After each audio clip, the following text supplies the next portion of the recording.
کی منزل کی طرف رواں دواں ہے۔ رمضان المبارک کے اندر اس جامع مسجد جلالی رضوی کے اندر جمعۃ المبارک کی ادائیگی کا آغاز کیا گیا، اور اسی سلسلہ میں بندہ ناچیز کو بھی آج کے جمعہ کے لحاظ سے دعوت دی گئی۔ میری دعا ہے خالق کائنات جل جلالہ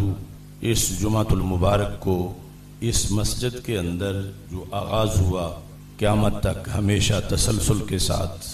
جاری رکھنے کی اللہ توفیق عطا فرمائے، اور اس مسجد کے بانیان جو دنیا سے جا چکے ہیں اللہ ان کے درجات کو بلند فرمائے، اور جو حالت حیات میں ہیں رب ذوالجلال ان کو صحت و عافیت عطا فرمائے۔ جنید زماں حافظ الحدیث حضرت پیر سید محمد جلال الدین شاہ صاحب نقشبندی قادری قدس سرہ العزیز، آپ نے تبلیغ دین کا جو سلسلہ بھکی شریف کے اندر شروع کیا، اس کے اثرات اللہ کے فضل و کرم سے اور رسول اکرم صلی اللہ علیہ وسلم کی نگاہ عنایت سے پوری دنیا پر مرتب ہوئے۔ ایک سلسلہ قرآن و سنت کی تدریس کا ہے جو کہ درس نظامی کی شکل میں کئی سالوں تک پڑھایا جاتا ہے۔ جمعہ کے روز عربی خطبہ سے پہلے اردو میں تقریر کا سلسلہ جو عجم میں شروع کیا گیا، اس کا مقصد عوام کو حالات حاضرہ جس زمانے میں جمعہ پڑھا جا رہا ہے اس کے لحاظ سے قرآن و سنت سے عوام کی رہنمائی کرنا، ہر 7 دن کے بعد ایک ریفریشر کورس کی طرح لوگوں کے شرعی مسائل کا حل بیان کرنا، اور معاشرے کے اندر جو اندھیرا چھا رہا ہو اس اندھیرے کے مقابلے میں سویرے کا اہتمام کرنا، یہ جمعۃ المبارک کے خطاب کا مقصد ہے۔ آج دنیا کے اندر دین اسلام کے خلاف حملے بڑی شدت اختیار کر چکے ہیں، اور اس کے بہت سے محاذ ہیں۔ یہود و نصارہ اسلام دشمن قوتوں میں سے شدید ترین دشمن ہیں دین اسلام کے۔ ویسے تو جو بھی دین اسلام سے باہر ہے، ہندو ہوں، سکھ ہوں، پارسی ہوں، مجوسی ہوں، سب ہی شیطانیت کی قوتوں کے اعلیٰ اور خود شیطان ہیں، اور اسلام کے خلاف ہر وقت سازشوں میں مصروف رہتے ہیں۔ لیکن یہود و نصارہ یہ اسلام کی سب سے پرانی اپوزیشن ہے، جو پہلے دن سے اسلام کے خلاف ہیں اور اسلام کے خلاف سازشوں میں سر فہرست ہیں، اور اس بنیاد پر کہ ان کے دین کو اسلام نے آ کر کینسل کیا، منسوخ کیا، تو انہیں زیادہ غصہ ہے کہ اس دین نے ہمارے دین کو کیوں ایکسپائر کیا۔ اس بنیاد پر وہ حضرت محمد مصطفیٰ صلی اللہ علیہ وسلم کے معاذ اللہ خاکے بنا کر یا قرآن مجید جلا کر یا پھر امت مسلمہ پر مختلف نظریاتی یا ویسے جسمانی حملے کر کے اسلام کا راستہ روکنا چاہتے ہیں، لیکن اللہ کا فرمان ہے واللہ متم نورہ ولو کرہ الکافرون، کہ اللہ تبارک و تعالی اپنے نور کو مکمل کرنے والا ہے، اور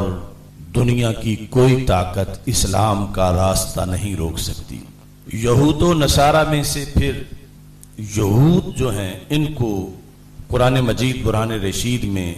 نصارہ کے مقابلے میں بھی زیادہ ہمارا دشمن قرار دیا گیا، اور ان کا شر مزید زیادہ امت مسلمہ اور اسلام کے خلاف ہمیشہ پھیلتا رہا۔ قرآن مجید برہان رشید میں رب ذوالجلال نے ضربت علیہم الذل والمسکنہ فرما کر ان کی شدید مذمت کی کہ ان پر ذلت و رسوائی مسلط کر دی گئی، یہ ذلیل لوگ ہیں، یہ مسکین لوگ ہیں۔ خالق کائنات جل جلالہ نے جب تورات میں یہود سے خطاب کیا تو ایک بار بھی اللہ نے ان کو یا ایھا الذین آمنوا کہہ کے نہیں پکارا۔ اہل تورات کو ایک بار بھی رب ذوالجلال نے یا ایھا الذین آمنوا نہیں کہا۔ اور ادھر قرآن مجید برہان رشید میں خالق کائنات جل جلالہ نے امت مصطفیٰ صلی اللہ علیہ وسلم کو 88 مرتبہ یا ایھا الذین آمنوا کہا۔ حضرت عبداللہ بن عباس رضی اللہ تعالی عنہ آپ نے سب سے پہلے اس فرق کو نوٹ کیا تو آپ نے فرمایا کہ جس رب نے دنیا میں ہم سے گفتگو کرتے ہوئے، یعنی اس طرح کہ اب مثلا آپ سنتے رہے رمضان میں تقریریں یا ایھا الذین آمنوا کتب علیکم الصیام، اے ایمان والو تم پہ روزہ فرض کر دیا گیا، یعنی روزہ ایک مشکل کام ہے، لیکن اس سے پہلے رب نے جو نام لیا تو وہ بڑا پیار سے، تاکہ اگلا کام ان کو آسان محسوس ہو۔ یہ نہیں کہا اے مسکینوں، اے ذلیلو تم پہ یہ لازم کر دیا گیا، بلکہ کہا اے میرے نام والو، کیونکہ یا ایھا الذین آمنوا کا مطلب ہے اے مومنین، اور مومن اللہ کا نام ہے، المؤمن المہیمن العزیز الجبار المتکبر۔ تو یہ شان ہے اس امت کی کہ ان کو کوئی حکم دیتے ہوئے، ان کی کوئی ڈیوٹی لگاتے وقت اللہ نے کام بعد میں بتایا ہے، انعام پہلے دیا ہے۔ اتنا بڑا مرتبہ کہ اپنا نام، حالانکہ اللہ کے مومن ہونے کا اور مطلب ہے، مومن کے مومن ہونے کا اور مطلب ہے، لیکن اس کے ناموں میں سے ایک نام تو ضرور ہے، المؤمن المہیمن العزیز الجبار المتکبر۔ تو حضرت عبداللہ بن عباس رضی اللہ تعالی عنہ کہنے لگے جس رب نے دنیا میں ہمیں اپنے نام سے پکار کے ساری قوموں میں ممتاز کر دیا، امید ہے کہ آخرت میں بھی ہمیں ساری قوموں میں ممتاز فرمائے گا۔ اور ادھر یہود کو رب ذوالجلال نے جب تورات میں ان سے بات کی کہ تجھ پر یہ فرض ہے، یہ لازم ہے، تو وہاں لفظ کیا ہے؟ یا ایھا المساکین، اے مسکین لوگو، یعنی ان کو رب نے مسکین کہہ کر ان سے گفتگو کی۔ ان کے لیے دنیا میں بھی مسکینی ہے، ذلت ہے، رسوائی ہے، اور آخرت میں بھی ذلت و رسوائی ہے۔ اور یہ چونکہ ان کے لیے اللہ کی طرف سے قرآن کے اندر ایک اعلان ہے، اس بنیاد پر وہ حسد، بغض اور کینے کی بنیاد پر اس امت کے ساتھ اپنی دشمنی کا شروع سے اظہار کر رہے ہیں۔ اور خالق کائنات جل جلالہ نے قرآن مجید برہان رشید میں ان کے بارے میں وہ خبر دی ہے اس امت کو کہ جس کے نتیجے میں یہ امت، جس طرح کہ آپ تم نے دیکھا کہ فلسطینی غیر مسلح ہیں، میزائلوں کا مقابلہ غلیلوں سے کر رہے ہیں اور پتھروں سے ٹینکوں کے مقابلے میں کھڑے ہیں، اور اتنا زیادہ جو عالم کفر یہود کے ساتھ ہے، اس کے باوجود وہ اپنے موقف پہ ڈٹے ہوئے ہیں۔ ہزاروں لوگ شہادت پا گئے مختلف مواقع پر، مگر پھر بھی انہوں نے کبھی یہ نہیں سوچا کہ ہم یہودیوں سے صلح کر لیں اور بیت المقدس کا کچھ حصہ انہیں دے دیں، کچھ خود لے لیں، بلکہ ایک ایک انچ کے لیے وہ اپنی جانوں کا نذرانہ پیش کر رہے ہیں۔ یہ قوت اور یہ دلیل اور حجت کی بنیاد پر ان کا ڈٹ جانا،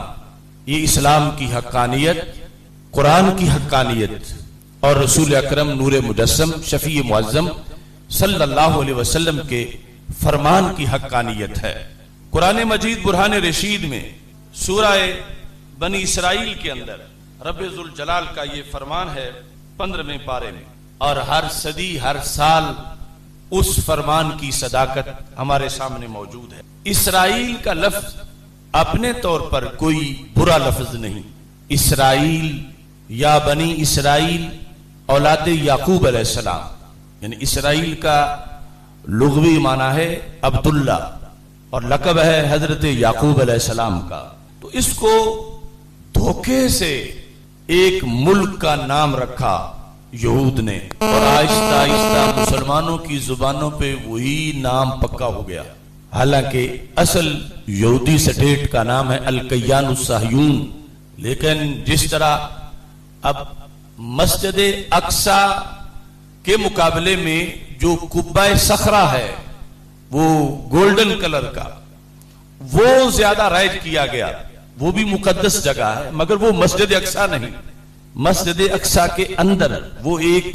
علیحدہ جگہ ہے، مگر اصل مسجد اقصی اس کے اوپر وہ دوسرے کلر کا گنبد بنا ہوا ہے. یہ تشہیر بھی ان کی اس خیانت کی بنیاد پر تھی کہ خدا نخواستہ جو ان کا منصوبہ ہے کہ کہیں دھماکوں سے مسجد اقصی کو گرا دیا جائے اور پھر اس کی جگہ ہیکل سلیمانی تعمیر کیا جائے، تو گرا کر ہم کہیں گے وہ مسجد اقصی تو اپنی جگہ موجود ہے، ہم نے تو گرائی نہیں. تو اس طرح نام کے اندر بھی انہوں نے اپنے اس غاصبانہ حصے کا نام اسرائیل رکھا اور مسلمانوں کی زبانوں پر اسرائیل پکوایا. یعنی آج اگر ہم مذمت کرتے ہیں ان کی تو پھر بھی مرد آباد کہنے کے لیے ہمیں اسرائیل مرد آباد کہنا پڑتا ہے، اور الکایان الصہیون مرد آباد کہیں تو کسی کو پتہ نہیں چلے گا کہ یہ کس کو مرد آباد کہہ رہے ہیں. تو حقیقت میں اسرائیل ایک مقدس نام ہے، لیکن انہوں نے ایک غصب شدہ زمین اور ایک ایریے پر اس نام کو استعمال کر رکھا ہے. اور یہ ذہن میں رکھنا چاہیے کہ ہم جب اس کی مذمت کرتے ہوئے اسرائیل اس کو کہتے ہیں تو یہ محض ان کا ایک دعویٰ ہے، حقیقت میں وہ اسرائیل نہیں ہے. حقیقت میں اسرائیل اللہ کے نبی حضرت یعقوب علیہ السلام کا لقب ہے، اور جس کا معنی ہے اللہ کا بندہ، اور مقدس الفاظ ہیں وہ. تو قرآن مجید میں پوری سورہ بنی اسرائیل ہے 15ویں پارے میں. تو خالق کائنات جل جلالہ نے، چونکہ اس کے آغاز میں سفر معراج کا ذکر ہے، تو اسی رکوع کے اندر رب ذوالجلال نے یہود سے خطاب کیا. فرمایا عسیٰ ربکم ان یرحمکم، قریب ہے کہ تمہارا رب تم پہ رحم کرے. یعنی اگر تم اپنے کرتوتوں سے باز آ جاؤ تو رب تم پہ رحم کرے. وَإِنْ عُدْتُمْ عُدْنَا، لیکن یاد رکھو اگر تم نے اس علاقے میں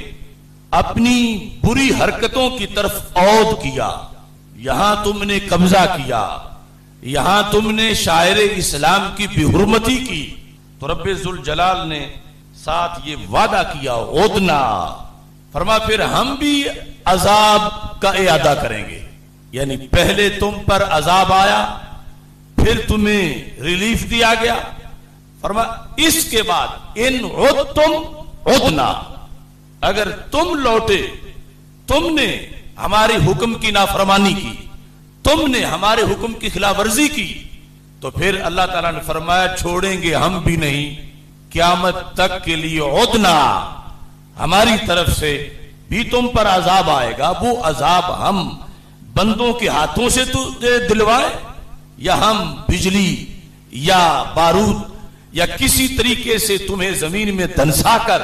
تمہیں عذاب دیں. لیکن خالق کائنات جل جلالہ کا نہ بدلنے والے قرآن کے اندر یہ چیلنج ہے، اور یہ امت مسلمہ کے لیے سہارا ہے کہ ہم اس سائیڈ میں ہیں کہ جس سائیڈ میں رب خود فرما رہا ہے ان عدتم عدنا، یعنی وہ یہود عدتم کی طرف ہیں اور امت مسلمہ عدنا کی طرف ہے. کہ خالق کائنات نے فرمایا کہ تم اگر میرے دین سے، میرے آخری دین اسلام سے اور حضرت محمد مصطفیٰ صلی اللہ علیہ وسلم اور ان کی امت سے تم بغاوت کرو گے، ان پر حملے کرو گے، عدنا، تو اللہ فرماتے ہیں میری قدرتوں میں کوئی کمزوری یا کمی نہیں، ہم نئے سرے سے تم پر ذلت و رسوائی کا عذاب مسلط کر دیں گے. دوسری طرف قرآن مجید برہان رشید میں خالق کائنات جل جلالہ کا نامے پارے کے اندر یہ فرمان ہے. رب ذوالجلال سورہ اعراف کے اندر آیت نمبر 167 میں فرماتا ہے وَإِذْ تَأَذَّنَ رَبُّكَ، محبوب میرے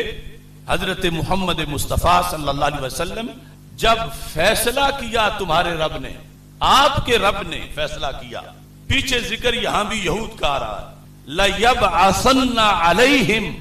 إِلَى يَوْمِ الْقِيَامَةِ مَن يَسُومُهُمْ سُوءَ الْعَذَابِ إِنَّ رَبَّكَ لَسَرِيعُ الْعِقَابِ وَإِنَّهُ لَغَفُورٌ رَحِيمٌ. تو خالق کائنات جل جلالہ نے ارشاد فرمایا کہ یہ رب فیصلہ کر چکا ہے لَيَبْعَثَنَّ عَلَيْهِمْ، ہم سے مراد ہے یہود، کہ اللہ مسلط کرے گا یہود پر۔ کس کو مسلط کرے گا اور کب تک مسلط کرے گا؟ اللہ فرماتا ہے مَن يَسُومُهُمْ سُوءَ الْعَذَابِ، اللہ یہود پر انہیں مسلط کرے گا جو ان یہود کو بدترین عذاب کا ذائقہ چکھائیں۔ مَن يَسُومُهُمْ سُوءَ الْعَذَابِ، صرف عذاب نہیں، بدترین عذاب انہیں دیں یہود کو۔ اللہ ان لوگوں کو ان یہود پہ مسلط کرے گا۔ کب تک؟ کتنی صدیوں تک؟ خالق کائنات فرماتا الی یوم القیامہ، قیامت تک۔ تو الی یوم القیامہ کے اندر یہ 15ویں صدی بھی ہے، یعنی جب قرآن نازل ہوا اس قرآن کے اندر خالق کائنات جل جلالہ نے ایک خبر دی یہود کے خلاف، یعنی بلا وجہ وہ دشمن نہیں قرآن کے، یا تو قسمت بھلی ہوتی تو قرآن کو مان جاتے تو پھر ڈبل ایمان ملتا، ان کو ڈبل شان ملتی، مگر انہوں نے تکبر کیا، حسد کیا کہ نبوت ہم سے چھن کیوں گئی، اور انہوں نے رسول پاک صلی اللہ علیہ وسلم سے دشمنی کی۔ تو خالق کائنات نے تاکید کے ساتھ لَيَبْعَثَنَّ، لام بھی تاکید کا ہے، نون بھی تاکید کا ہے، کہ رب ذوالجلال ضرور بھی ضرور قیامت تک ایسی قوت یہود پر مسلط کرتا رہے گا کہ جو یہود کو ناکوں چنے چبوائیں گے، جو یہود کو ذلیل و رسوا کر کے رکھیں گے۔ اور ساتھ ہی خالق کائنات جل جلالہ نے یہ فرما دیا ان ربک لسریع العقاب، کہ اللہ بہت جلد عذاب دیتا ہے، یعنی دنیا میں بھی ان کے لیے عذاب وہ جلد آنے والا، اور آخرت کے اندر بھی ان کے لیے پھر دائمی عذاب جو جہنم کا ہے۔ تو اس آیت کریمہ کے اندر جو فیصلہ ہے یہ ہے قوت نہتے فلسطینیوں کی۔ اگرچہ ارد گرد کے ریاستوں نے انہیں سہارا نہیں دیا، اور سب سے بڑھ کر فریضہ تھا سعودی عرب کا، مگر وہ تو یہود سے دوستی کا حلف اٹھا چکے۔ اس بنیاد پر تقریریں ہونے لگی وہاں پر ممبروں پہ کہ یہود سے دوستی کر لیں تو کوئی حرج نہیں۔ یہ وجہ تھی کہ بہت سے عرب ملکوں نے یہود کو تسلیم کر لیا اور قرآن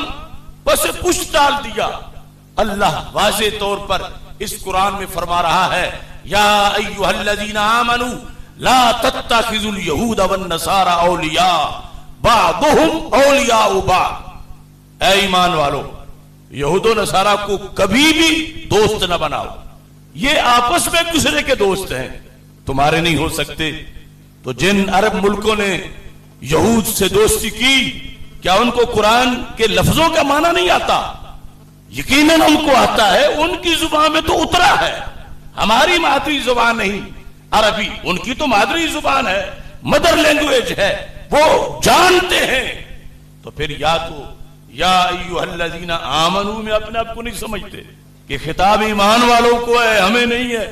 جب خطاب واضح ہے اللہ کی طرف سے ایمان والوں کو، تو ایمان قرآن پر بندے کا پورا ہی تب ہوتا ہے جب یہ بھی مانے باقی چیزوں کے ساتھ کہ ہمارے لیے رب نے حرام کیا ہے یہود و نصارہ کے ساتھ دوستی کو۔ اب کتنے ممالک میں یہود کا آنا جانا بالکل فری ہو گیا، اور پاکستان کا لبرل ٹولہ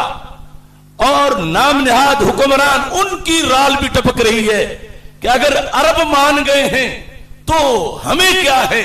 ہم بھی تسلیم کر لیں ان کو۔ اور پھر ہم جیسے خطیبوں کو علماء کو کہتے ہیں تم کوئی بڑے عالم ہو، وہ تو کعبے میں بیٹھے ہیں، ان کے قرآن تو وہاں اترا ہے، تو ہم ببانگے دہل کہتے ہیں قرآن وہاں اترا ہے، اس میں کوئی شک نہیں، مگر جو اترا ہے وہ یہی ہے، اور اس کے اندر قطعی طور پر موجود ہے لا تتخذوا اليہود والنصارى اولیاء، کہ یہود و نصارہ کو کبھی دوست مت بناؤ۔ اب یہ اس دوستی کا نتیجہ ہے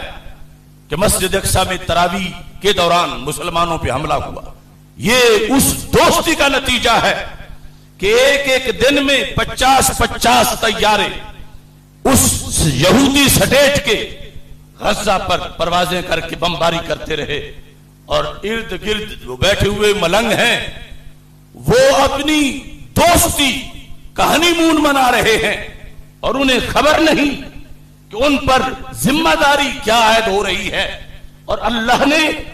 کن لوگوں کی تحسین کی ہے قرآن مجید برہان رشید میں کہ جو ڈٹ جائیں گے یہود کے خلاف اپنی حجت، دلیل اور برہان کی روشنی میں. اور پھر رسول پاک صلی اللہ علیہ وسلم نے ان کی نشاندہی کی ہے حدیث کے اندر. اب دیکھو قرآن کے بعد یہ حدیث مسند ابی یعلا کے اندر یہ حدیث موجود ہے، جس میں ہمارے آقا صلی اللہ علیہ وسلم نے جو 14 سال پہلے آج کی خبر دی تھی اس زمانے کی اور قیامت تک کی، وہ موجود ہے. مسند ابی یعلا کی جلد نمبر 5 ہے. اس جلد نمبر 5 کے اندر حدیث نمبر 6386 ہے اور صفحہ نمبر 459 ہے. سرکار فرماتے ہیں لا تزال طائفۃ من امتی، فرمایا ہمیشہ لا تزال عصابہ، عصابہ کہتے ہیں جماعت کو، گروہ کو، ایک لشکر اور ایک فوج کو. فرمایا ہمیشہ میری امت میں سے ایک گروہ، ایک فوج یقاتلون علی ابواب بیت المقدس، قیامت تک کی کوئی صدی یا کوئی سال ایسا نہیں گزرے گا جب بیت المقدس کے دروازوں پر، مسجد اقصی کے دروازوں پر اور اس کے ارد گرد ما حولا جو ایریا ہے یعنی فلسطین، اس پر قیامت تک کے لیے کوئی ایسا زمانہ نہیں ہوگا کہ جو زمانہ تو ہو اور میرے غلام بیت المقدس پر پہرا نہ دے رہے ہوں اور میرے غلام بیت المقدس کے دروازوں پہ کھڑے ہو کر جہاد نہ کر رہے ہوں. فرمایا قیامت آ جائے گی، میرے غلام بیت المقدس کا سودا نہیں ہونے دیں گے، جانیں دے دیں گے نسل در نسل، مگر بیت المقدس سے دستبردار نہیں ہوں گے. تو آج کا فلسطینی، چھوٹے چھوٹے بچے، بوڑھے، عورتیں جو بے خطر ہو کر بمبوں سے، دھماکوں سے، آگ سے، ہر لحاظ سے بے خطر ہو کر وہاں پہرا دے رہے ہیں، تو یہ ان کی خوش قسمتی ہے کہ میرے آقا صلی اللہ علیہ وسلم نے انہیں اپنی فوج میں قبول فرمایا ہے، اور یہ ان کے برحق ہونے کی دلیل ہے. یعنی اس سے پتا چلا کہ جو حاکمان وقت یہود و نصارہ کی گود میں بیٹھے ہیں وہ پسند نہیں اللہ کو،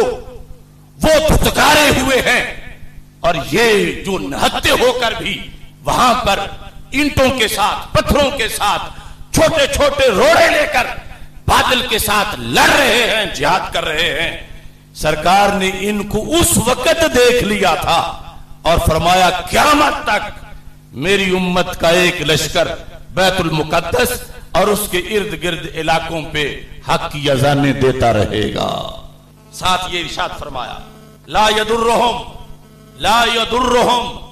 خذلان من خذلهم، لا يضرهم، انہیں دشمنوں کی دشمنی نقصان نہیں پہنچا سکے گی. خذلان کا مطلب ہوتا رسوائی. لا يضرهم خذلان من خذلهم، کفر جتنا بھی اکٹھا ہو کے آ گیا ان کو دشمنوں کی دشمنی کبھی رسوائی نہیں دے سکتی. ظاہرین علی الحق الی ان تقوم الساعہ، قیامت آ جائے گی لیکن یہ کبھی بھی حق کا پرچم نہیں چھوڑیں گے اور حق کا جھنڈا بلند کر کے رکھیں گے. ادھر قرآن سے 2 آیات میں نے پڑھی، ان میں عدنا جو اللہ کا فرمان ہے، عدنا ہم لوٹیں گے، ہم بدلہ لیں گے، ہم ان کو ماریں گے. تو رب ذوالجلال نے دست قدرت کی نیابت فلسطینیوں کو دی، یا جو بھی امت مسلمہ کا مجاہد وہاں جا کر جہاد کرے، کہ اس کے لڑنے کو رب نے اپنے عمل سے تعبیر کیا اور پھر فرمایا لَيَبْعَثَنَّ عَلَيْهِمْ، اللہ ان پر مسلط کرے گا مَن يُصُومُهُمْ سُوءَ الْعَذَابِ، جو انہیں لَيَبْعَثَنَّ عَلَيْهِمْ إِلَى يَوْمِ الْقِيَامَةِ مَن يُصُومُهُمْ سُوءَ الْعَذَابِ۔ تو اس بنیاد پر دو آیات اور یہ حدیث، احادیث بھی متعدد ہیں، یہ ہے اصل قوت ان مسلمانوں کی، اور یہی قوت ہے ہر علاقے میں زندہ رہنے والے مسلمان کی۔ اور اس میں میں تھوڑی سی اس کی وضاحت بھی کرنا چاہتا ہوں، کیونکہ ہمارے آقا صلی اللہ علیہ وسلم کا ایک دوسرا فرمان ہے پوری دنیا کے لحاظ سے، اس میں یہ ہے کہ لن یزال امر امتی مستقیما، قیامت تک کے لیے میری امت کا ایک گروہ سیدھا رہے گا، مستقیم رہے گا، یعنی صراط مستقیم پہ رہے گا۔ لا یضرہم من خذلہم، ان کو کوئی نقصان نہیں پہنچا سکے گا۔ اب اس پر ہزاروں محققین کا ایک ہی جواب ہے کہ لا یضرہم کے لفظ سچے ہیں، لن یضرہم جن احادیث میں ہے یہ لفظ سچے ہیں، اور پھر ادھر کئی ہزار شہید ہو گئے، کئی 10,000 شہید ہو گئے، کہیں اتنے زخمی ہو گئے، تو مطلب کیا ہے؟ ادھر حدیث کہتی ہے ان کا کوئی بگاڑ کچھ نہیں سکتا، قیامت تک کے لیے میری امت کی ایک جماعت ایسی ہے حق پر قائم رہے گی، دنیا کی دشمن قوتیں ان کا کچھ بگاڑ نہیں سکتی۔ اور دوسری طرف ہر صدی میں کتنے لوگ شہید ہوئے، اور وہ تو آغاز میں ہی یزید کے مقابلے میں سیدنا امام حسین رضی اللہ تعالیٰ عنہ شہید ہو گئے۔ تو لن یضرہم یا لا یضرہم کا مطلب کیا ہے؟ تو سب نے کہا ضرر یہ نہیں کہ جسم زخمی ہو جائے، اس مقام پر ضرر یہ نہیں کہ جان نکل جائے، ضرر یہ نہیں کہ شہادت ہو جائے، ضرر یہ ہے کہ وہ جماعت باطل کو مان کے ان کے ساتھ مل جائے، ورنہ حق پر جان نکل جائے تو دین اس کو شکست نہیں کہتا، امام حسین کی شہادت کو فتح کہتا ہے۔ اور قیامت تک کے لیے جو اس رستے میں ہے اگرچہ وہ شہید ہو جائیں، یہ سرکار فرماتے ہیں کوئی نقصان نہیں، کیونکہ یہ تو عارضی زندگی ہے، اصل مسئلہ تو دائمی کا ہے۔ اگر وہ گھاٹے میں جائے تو پھر نقصان ہے کہ جو مشکلات آنے پر باطل کے ساتھ مل جائے، جو مشکلات آنے پر چڑھتے سورج کو کا پجاری بن جائے، جو مشکلات آنے پر حق میں وقت کی ہاں میں لانا شروع کر دے، اس کو نقصان پہنچا۔ فرمایا قیامت تک کے لیے حق پرست دلیل، حجت اور برہان کی روشنی میں کبھی مغلوب نہیں ہوں گے۔ ہزاروں ٹینک، توپیں، میزائل ان کی دلیل کو سرنگو نہیں کر سکیں گے، وہ موت کے منہ میں کھڑے ہو کر بھی حق کی اذانیں دیتے رہیں گے۔ اس بنیاد پر، ورنہ اگر یہ ویسے ظاہری طور پر ہوتا تو پھر تو آزمائش ہی نہ ہو سکتی، دنیا تو امتحان کا مقام ہے۔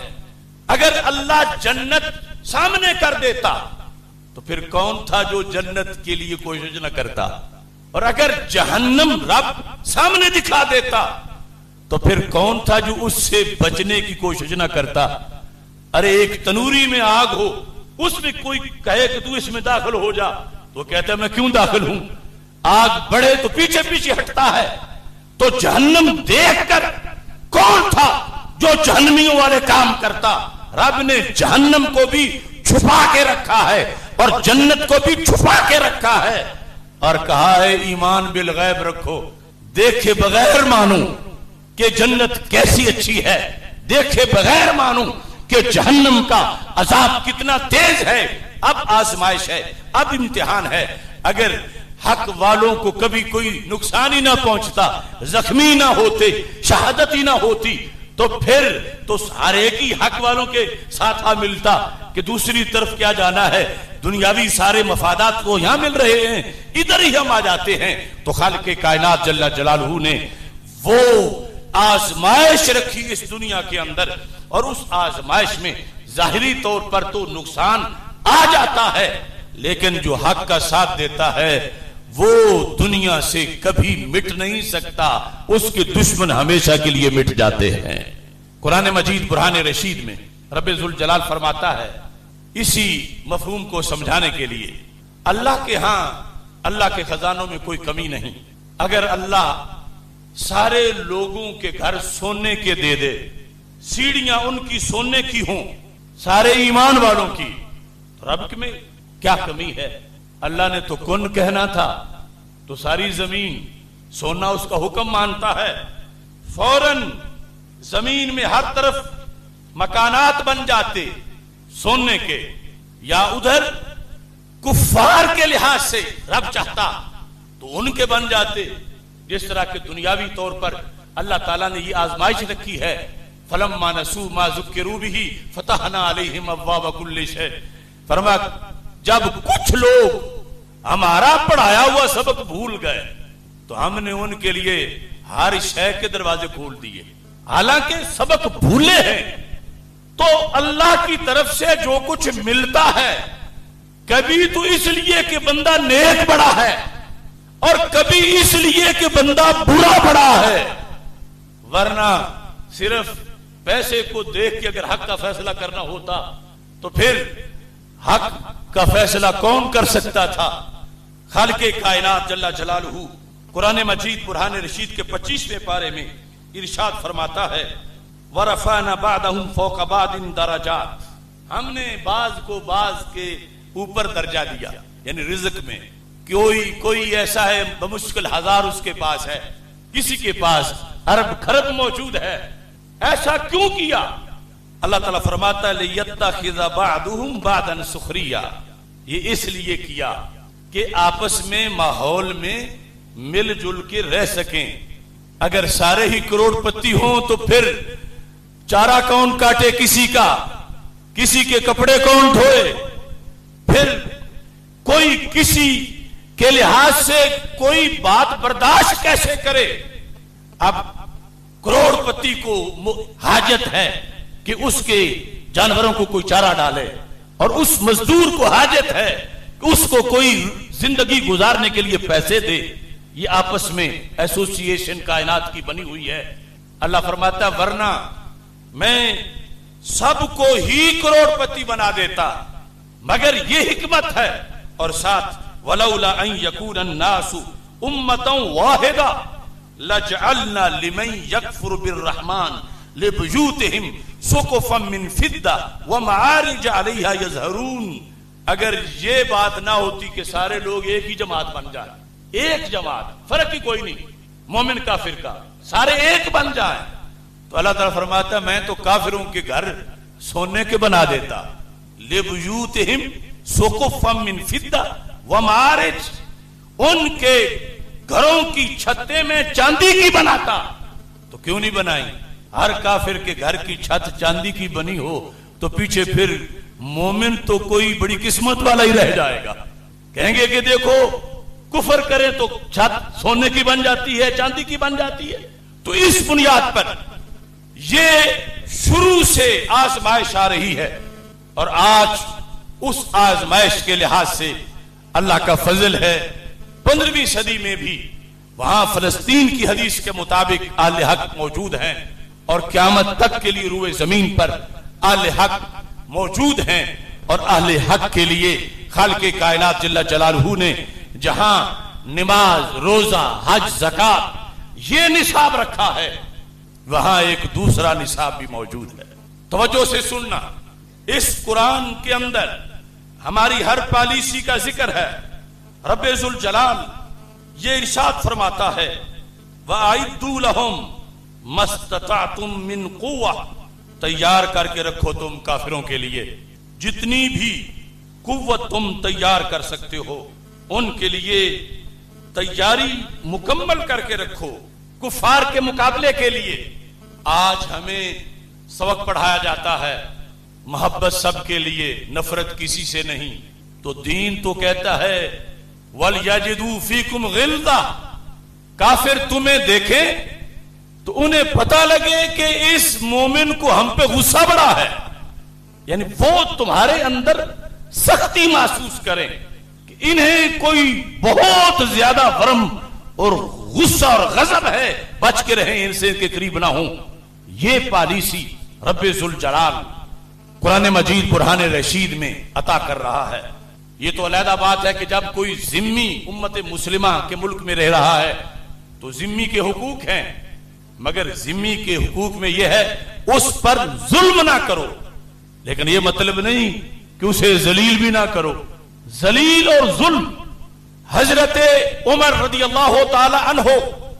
آپ نے جب فتح کیا بیت المقدس کو اور مختلف علاقے جو کرسچن کے تھے ان کو، تو آپ نے تقریباً 36 کے قریب شرائط رکھی ان لوگوں کے لیے کہ جنہوں نے کلمہ تو اسلام کا نہیں پڑھا تھا، مگر انہوں نے کہا ہم تمہارا حکم حکومت مانیں گے، ہمیں رہنے دو. تو حضرت عمر رضی اللہ تعالی عنہ نے کہا کہ تم جب چلو گے رستے پہ تو گلی کے درمیان میں نہیں چل سکتے، تمہیں گلی کے ایک کونے پہ تنگ جگہ سے گزرنا پڑے گا. اور رسول پاک صلی اللہ علیہ وسلم